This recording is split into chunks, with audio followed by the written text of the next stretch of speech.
পারমাণবিক বোমা যতটা ভয়ঙ্কর ঠিক এতটাই শান্তিপ্রিয়। কিন্তু প্রশ্ন উঠতে পারে, ভয়ঙ্কর এই বোমা শান্তিপ্রিয় হয় কিভাবে? আজকের পৃথিবীতে পারমাণবিক বোমা হয়ে উঠেছে জাতীয় আত্মরক্ষার সবথেকে বড় কৌশল। যে রাষ্ট্রের হাতে পারমাণবিক বোমা রয়েছে তার দিকে তাকাতেও ভয় পায় প্রতিবেশী রাষ্ট্রদেশগুলো। তবে এবার সামরিক দুনিয়ায় নিজের আধিপত্য বজায় রাখতে তুরস্ক সামনে নিয়ে আসলো অপরমাণু বোমা। এবার আন্তর্জাতিক শিল্প সেমিনারে প্রকাশ্যে আসে তুরস্কের তৈরি দুটি ভয়ঙ্কর অপরমাণু বোমা, যার নাম গাজাব এবং হ্যারেট। তুরস্কের প্রতিরক্ষা মন্ত্রণালয়ের গবেষণা উন্নয়ন কেন্দ্র থেকে তৈরি হওয়া এই অপরমাণু বোমার ওজন প্রায় 2000 পাউন্ড বা 970 কেজি।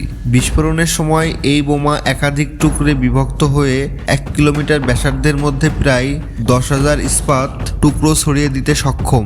অর্থাৎ একটিমাত্র গাজাব অপরমাণু বোমা বিস্ফোরণে একাধিক সামরিক ঘাঁটি, সেনা ছাউনি কিংবা শহর নিশ্চিহ্ন হয়ে যেতে পারে। তুরস্কের দাবি, অপরমাণু বোমা এমটি সিরিজের বোমার চেয়ে 3 গুণ বেশি শক্তিশালী। এর বিশেষ বৈশিষ্ট্য হলো ইস্পাতের টুকরোগুলো এলোমেলোভাবে ছড়িয়ে না গিয়ে নির্দিষ্ট লক্ষ্যে নিয়ন্ত্রিতভাবে আঘাত আনে। তুরস্কের তৈরি আরেকটি অপরমাণু বোমা হলো হ্যারেট। হ্যারেট বোমাকে বলা হচ্ছে পরবর্তী প্রজন্মের বাংকার ব্লাস্টার বোমা। এই বোমা 7 মিটার ইস্পাত প্রাচীর ভেদ করে হামলা চালাতে সক্ষম, যা সাধারণত পারমাণবিক অস্ত্রভান্ডার, সাবমেরিন ঘাঁটি বা গোপন বাংকার ধ্বংসে ব্যবহৃত হয়। পরীক্ষায় দেখা গেছে হ্যারেট অপরমাণু বোমা পাথর ও মাটির স্থল পেরিয়ে 90 মিটার গভীরে বিস্ফোরণ ঘটাতে পেরেছে। এমনকি 10 মিটার ঘন বালির উপর লুকানো টার্গেটে সরাসরি আঘাত আনতে পারে। অপরমাণু বোমা মূলত পারমাণবিক বোমা না হলেও পারমাণবিকের মতোই ভয়ঙ্কর। এটি রাসায়নিক বিস্ফোরকের মাধ্যমে সরাসরি ধ্বংস সাধন করে।